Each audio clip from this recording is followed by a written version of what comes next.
Welcome to the 7 Laws of the Learner video series. We're currently in Law 4, the Law of Retention. And now, here to tell you about the Law of Retention is our teacher, Dr. Bruce Wilkinson.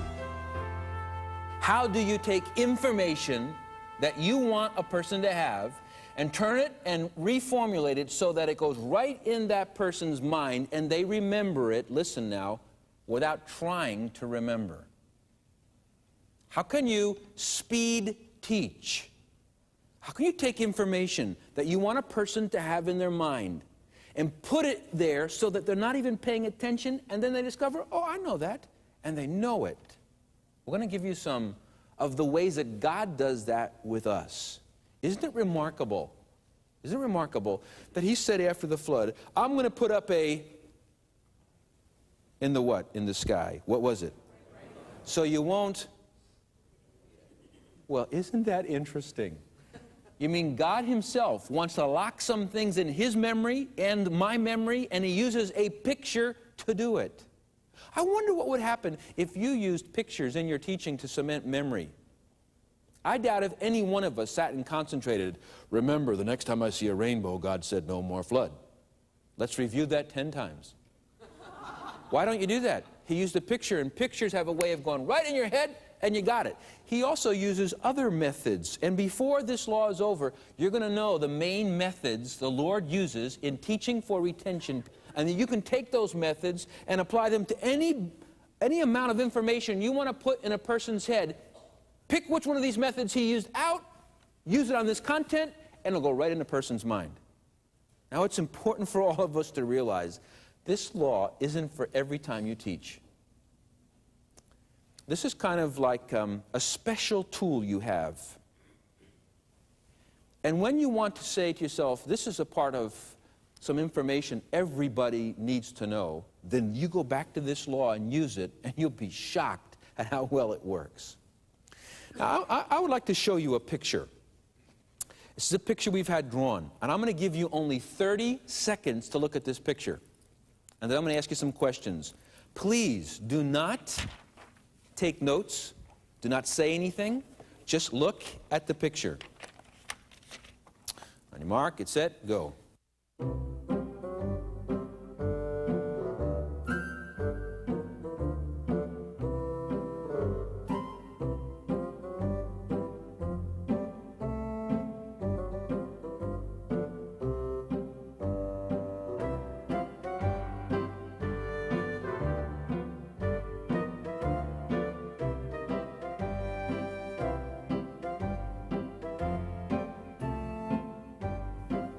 I'm going to ask some questions now, and I'm going to ask Mary Lee right in the front row to put little check marks on her sheet of how many things you have learned in 30 seconds.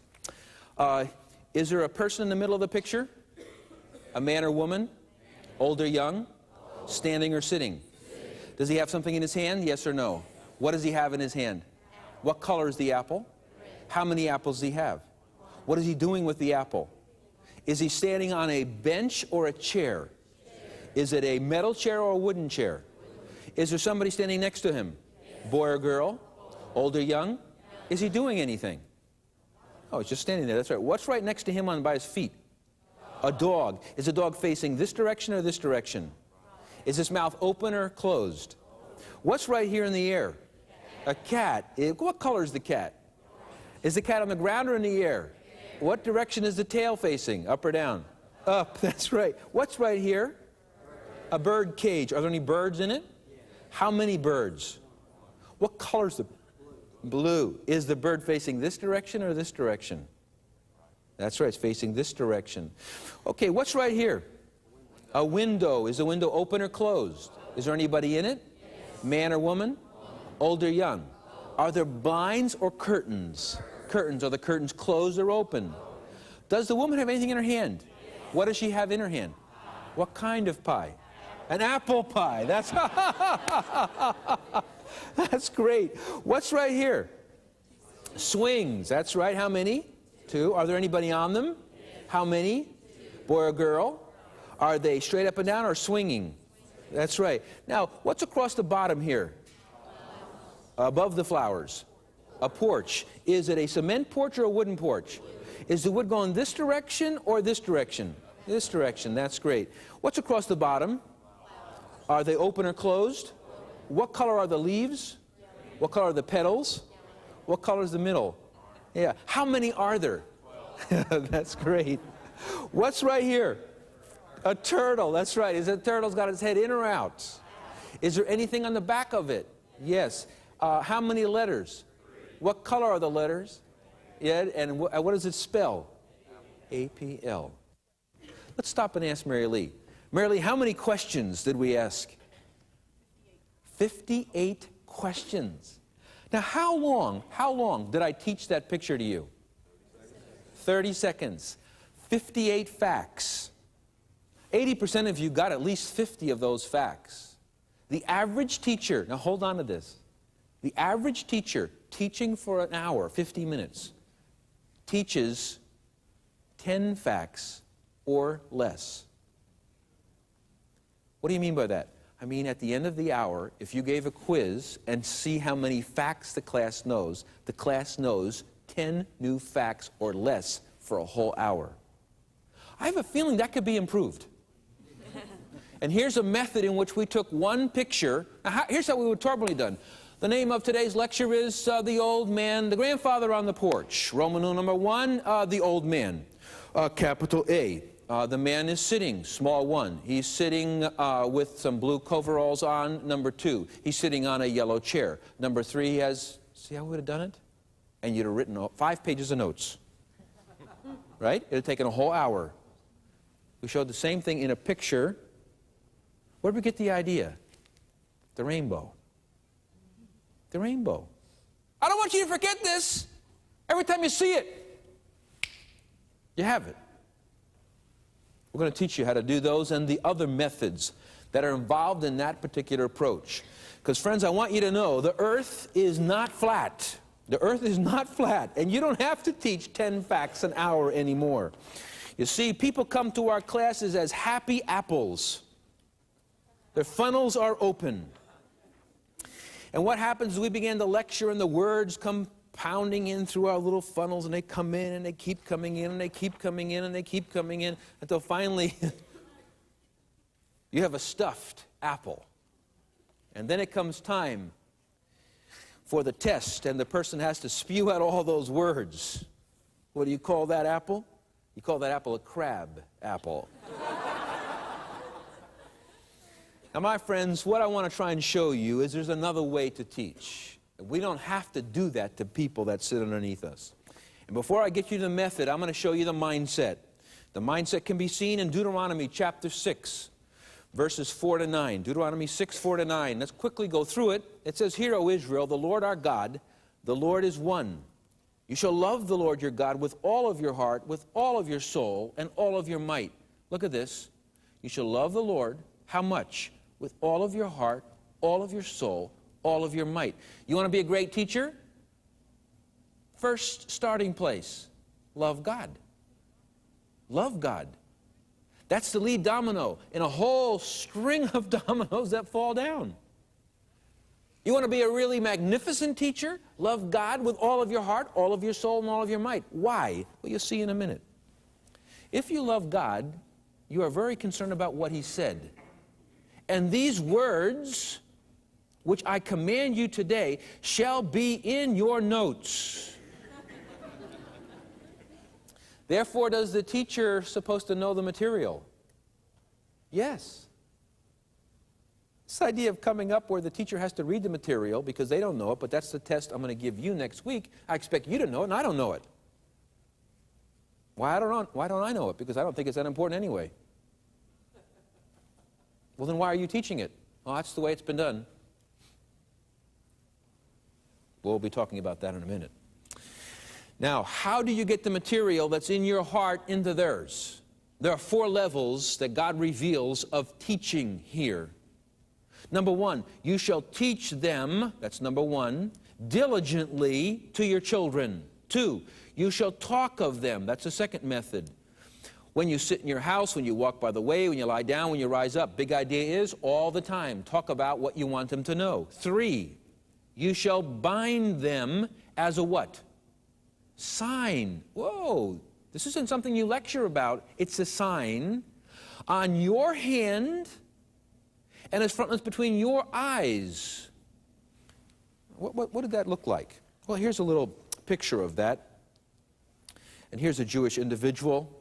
And God said to them, take and put a piece of the law in a little box, and put that little box right on your forearm right there, and then wrap it around with some tongs. And every time you're working, you realize that's what I believe and that's what I stand for. And anytime you see me teaching you, very subtly, I stand for this.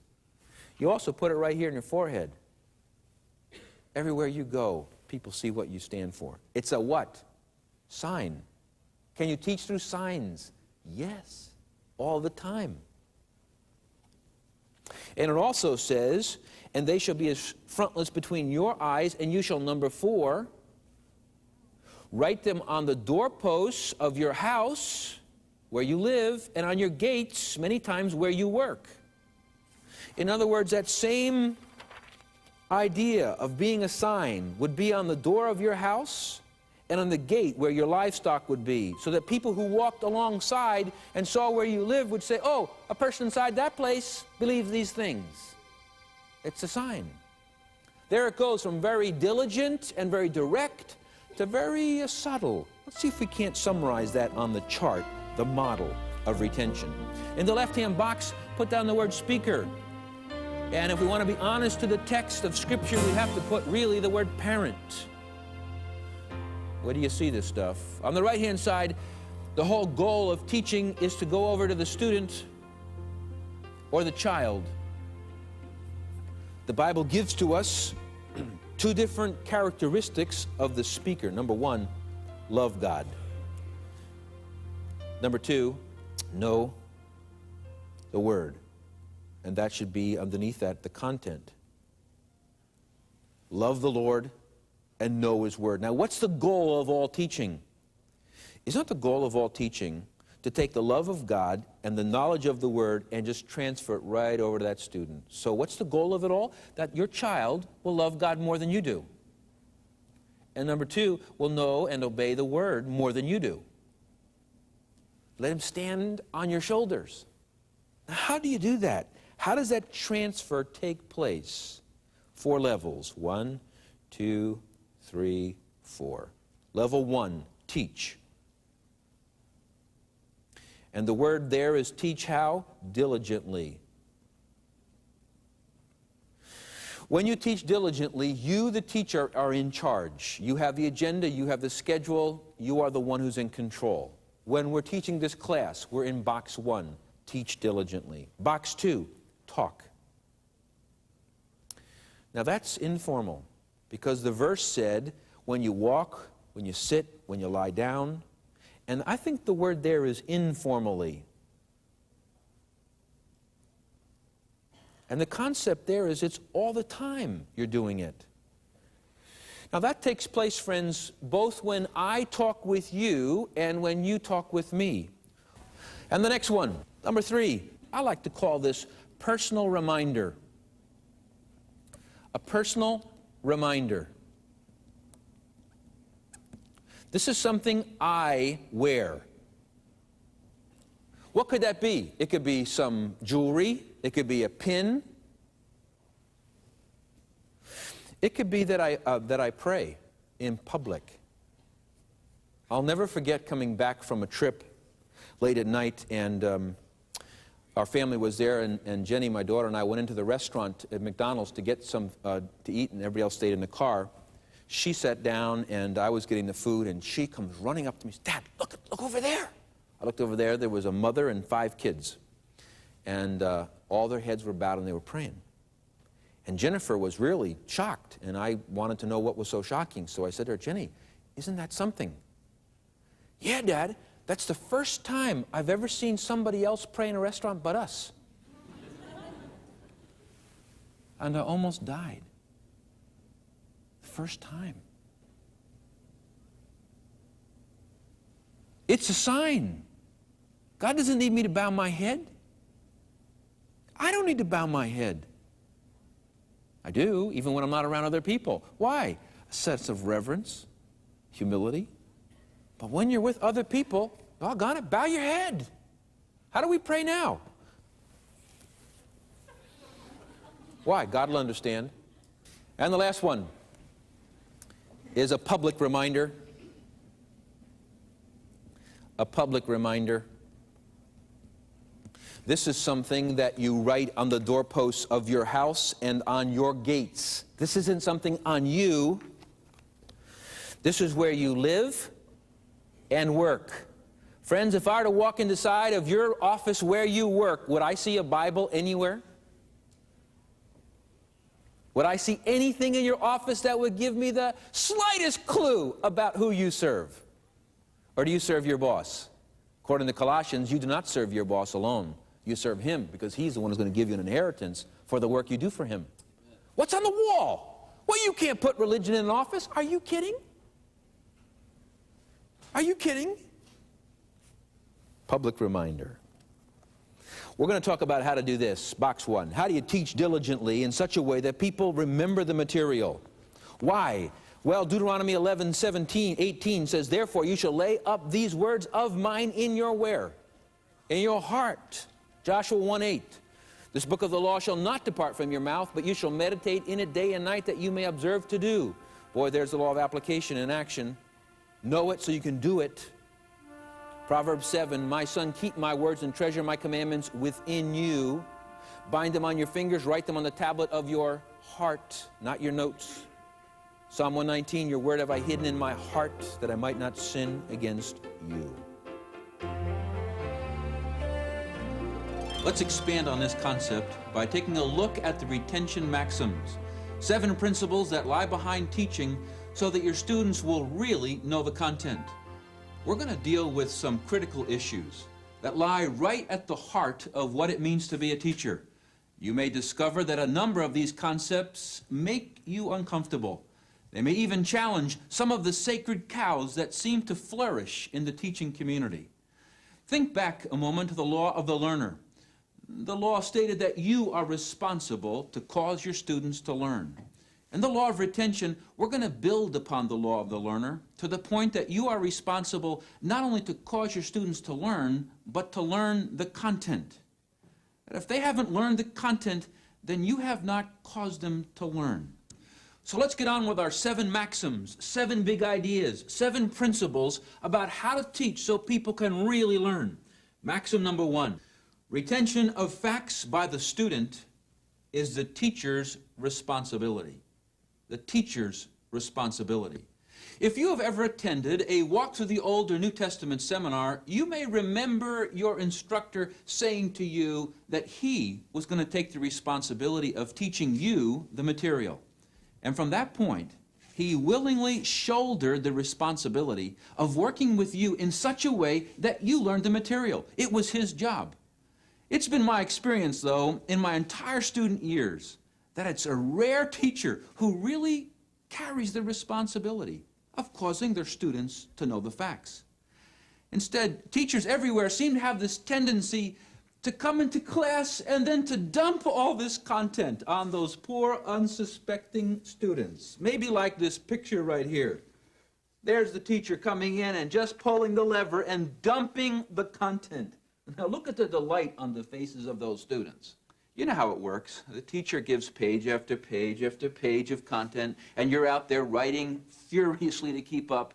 And what do we do with those notes? They kind of lay around in our homes until the night before the test. And then it's your job as a student to try and learn the content for the first time. You see, if you haven't learned it, then had that teacher taught it to you? Obviously not. Number 2, the second retention maxim states that retention of facts is effective only after they're understood. After they're understood. It constantly amazes me how many times I meet a student studying for class and find out they have absolutely no idea what they're learning. But they know it's required on the test and I just need to know it. Just last week, I overheard some high school students talking to each other about a math class. in which they said only 2 of their whole class understood what was going on, and one of them had hired an outside tutor. You should have seen their frustration as they threw up their arms and said, I don't know how we're going to do it. I don't know how we're going to pass this class. The teacher just gives us more and more material, and none of us knows what's going on. Do you know what that teacher thinks? What's in his head? He thinks it's his job to be a delivery boy.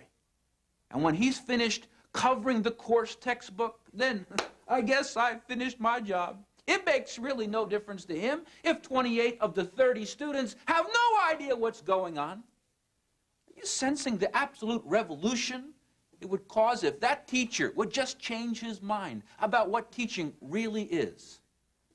Well, time for maxim number 3. Maxim number 3 is retention increases as the student recognizes the content's relevance. Notice the second word of that maxim. Retention increases as something happens. That is, the student learns faster and deeper to the degree they feel that the material is important, that it's relevant to them, or is at least relevant to something or someone. So many of our poor students are struggling up this overwhelming mountain of content, hoping that the planes of relevance are on the other side. How many times have you, personally, sat in a class as a student and thought to yourself for the entire hour, week after week after week, what good is any of this for anyone? And when one of your friends, in the back row probably, had the nerve to raise their hand and ask the teacher, you know, why should I know this? Don't you remember what the teacher did? The teacher jumped all over them as if they've committed the unpardonable sin. You know what happens to learning? Learning sinks to the basement if the student doesn't think it has any practical value. I'll never forget the day when our son was having a tough time with math. And I was helping him one night and showing him how percentages were so important to life. And I was showing him how I was using percentages. I'll never forget it. He was real little then. He turned around and said to me, you know, Dad, I didn't know percentages were for anything but school. Friends, I could have shot the teacher. She had never got the point that it was her responsibility to help all of her students realize how relevant to life her content was. There was a student who thought the only value for percentages was to take the test on Friday. I have a feeling we may do the same thing with the Bible. Many people go to church thinking that what they learn there should stay there. It's not the point, though, is it? It's what they take away from church that's truly important. We have, Walk Through the Bible, have a slogan for that. It simply says, the Bible. It's not just for church anymore. Well, let's move on. Maxim number 4. Maxim number 4. Maxim for number 4 states retention requires the teacher to focus on the facts that are most important. Believe it or not, all facts are not created equal. But if you listen to the average teacher, one who gives between 4 and 8 pages of notes each class hour, you'd think that they were, that each piece of information was equally important as the other. Well, if you're going to teach people to really memorize the material, then you're going to have to take the responsibility of separating the material into an important pile and an unimportant pile. How foolish we are when we treat it as if it's one pile and handle our content as if students should know all these facts. In a sense, what we need to do is become sifters of the information.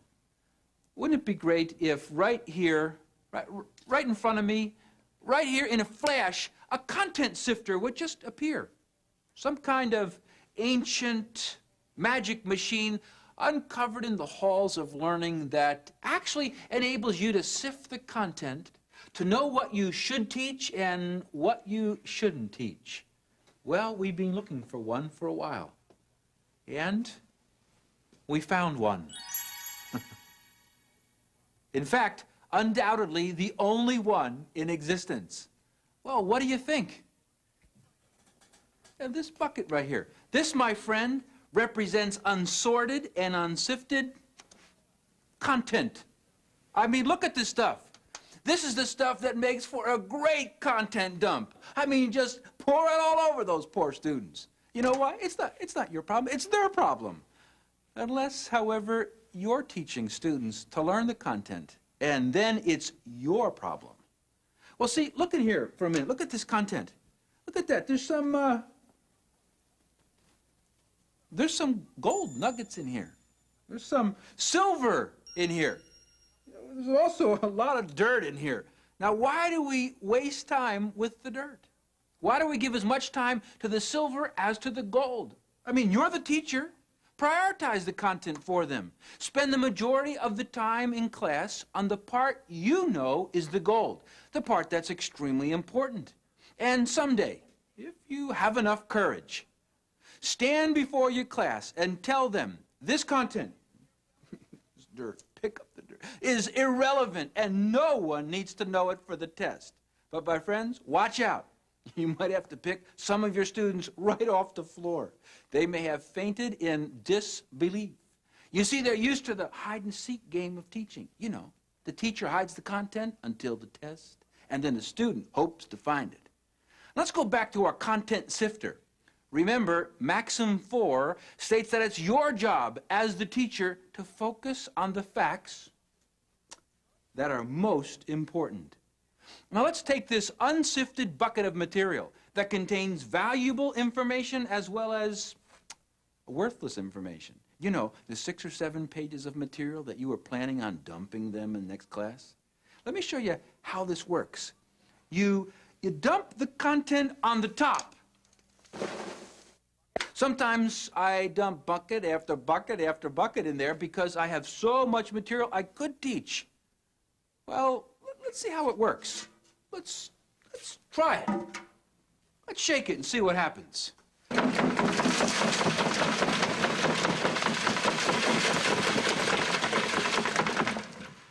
Look at that. I mean, it just did it. But did you recognize that I'm the one who's doing the shaking, not the students?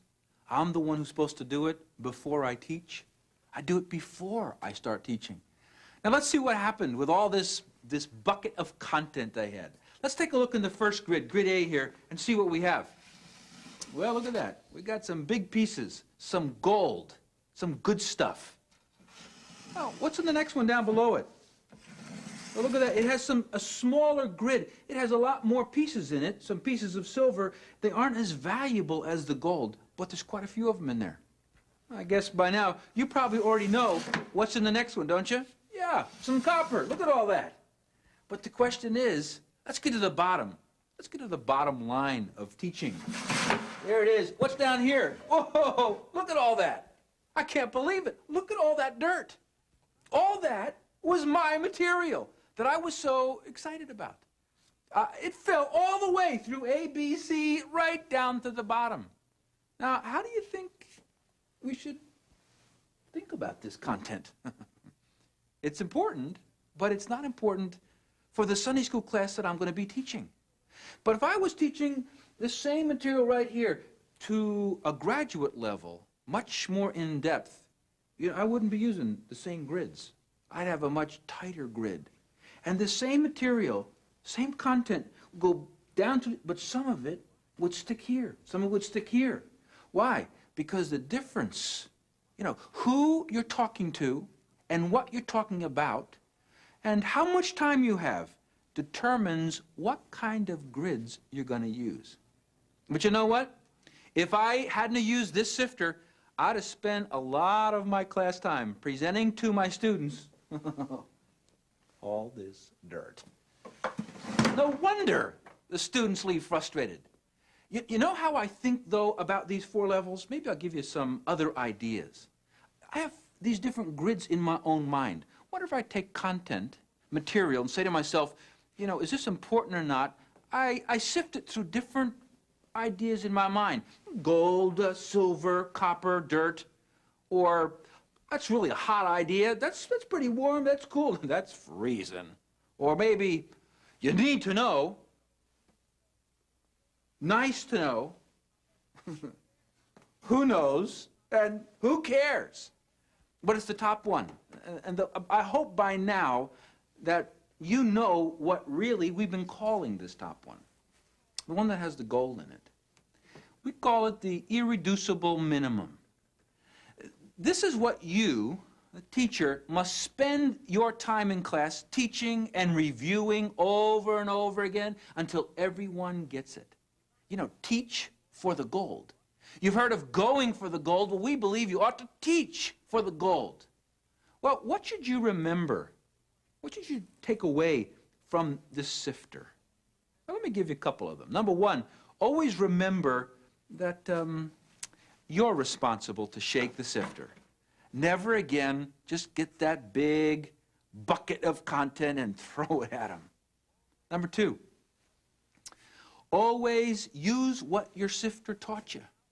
Always clarify for your students from now on, hey, this is the gold. This is extremely important. Don't ever again make them waste their precious time studying something you know isn't important, but they're not quite sure. And lastly, if you really want to be a master teacher, always teach from the top down. What's left in the top bin? The gold, the irreducible minimum, where the gold remains. That's the heart of the lesson. It's the gold. It's the essence. It's what a person must know to say that we know. Remember then, we call this the irreducible minimum. If you took any more of this away, the person wouldn't know. If you added anything to it, it's more than they need to know. And you know what, friends? The real sifter is you. You're the sifter. You don't need one of these.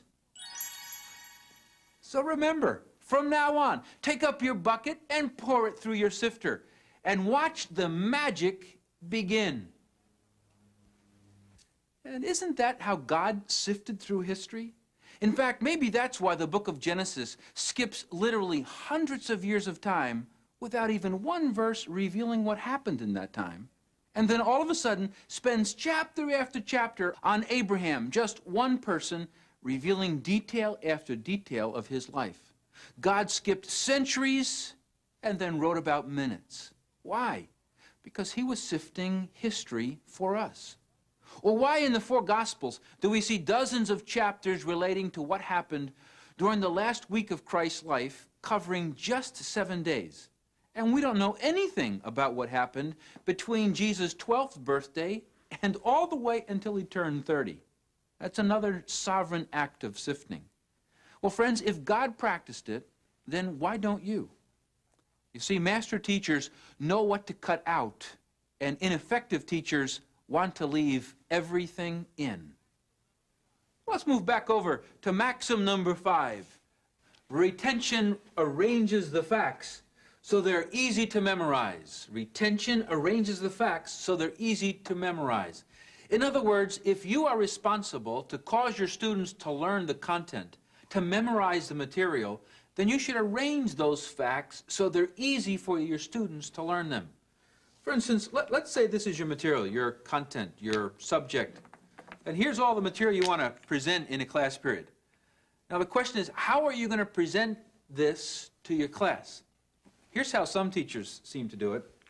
They're just going to throw it out there in front of the class. They do a content dump.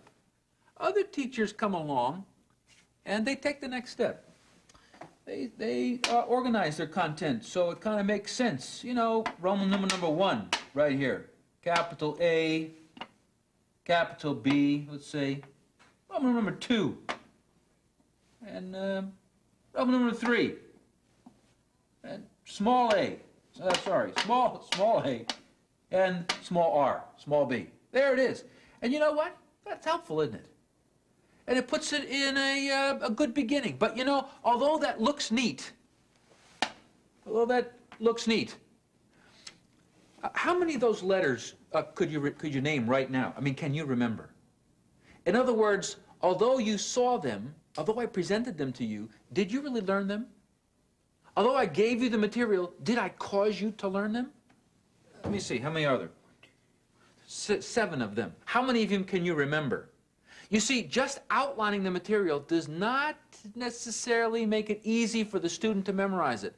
All it does is it makes it easier to understand it. As a teacher, why don't I just take a minute? And after I've gotten my content together, why don't I come back around to that same content and work with it a little bit? You know, arrange those same facts so they're easy for you to remember them without even thinking about it. Take these same letters and play with it for a minute. L, E, A. Have any idea where we're going? There it is. It's learner.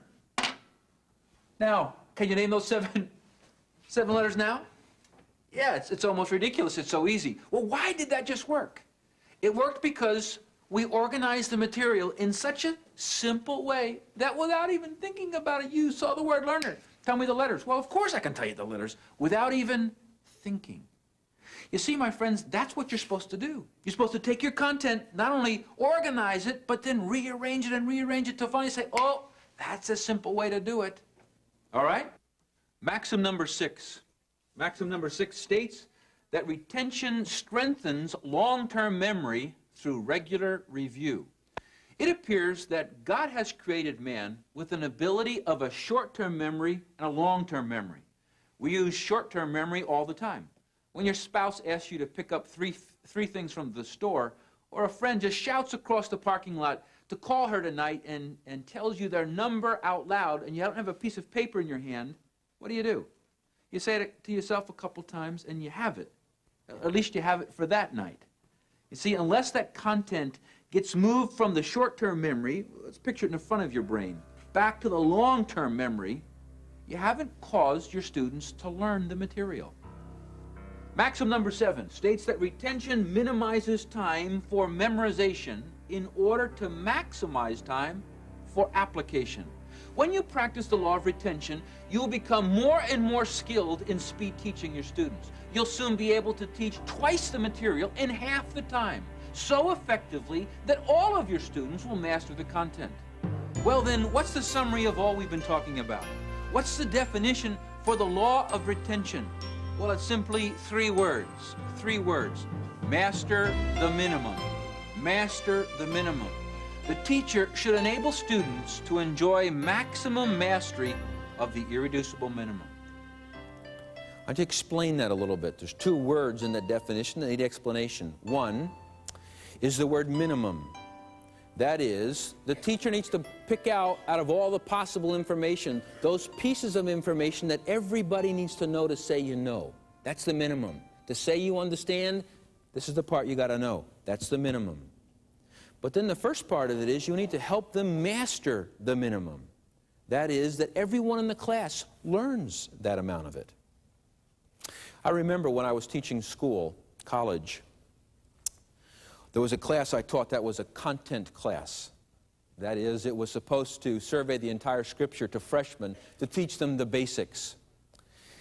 And I did that. I identified the basics and said to them, if you attend the class and you're here every day, I will teach you the facts, and you will learn the facts, and you will get an A on the final. And the final will not be easy. So by the time that semester came back to a close, the day before the final came, I had the people stand up. And I said, guys, I want to hear the full review. And I sat down. And I took off my watch and started counting. They started at the beginning in unison. That's years ago. Bible, 66 books, 2 parts. Old Testament, 39 books. New Testament, 27 books. Old Testament, 3 parts. They did it in unison, and I counted the minutes that went by in unison. They sat down, screaming and yelling, 27 minutes later. I gave out 6 pages on the final exam, single-spaced. Every single person got an A. The academic dean got the grades, and he called me and said, Bruce, there's no way everybody in your class got an A. I said to him, Joe, can I show you the final, and just to see if you think it was too easy? He said, sure. I said, okay. I gave him the 6-page final. I said, Joe, what do you think? He said, what is this? This is the final. The final in the freshman class? Yeah. Joe, just check it out. You gave this? Bruce, this is harder than seminary.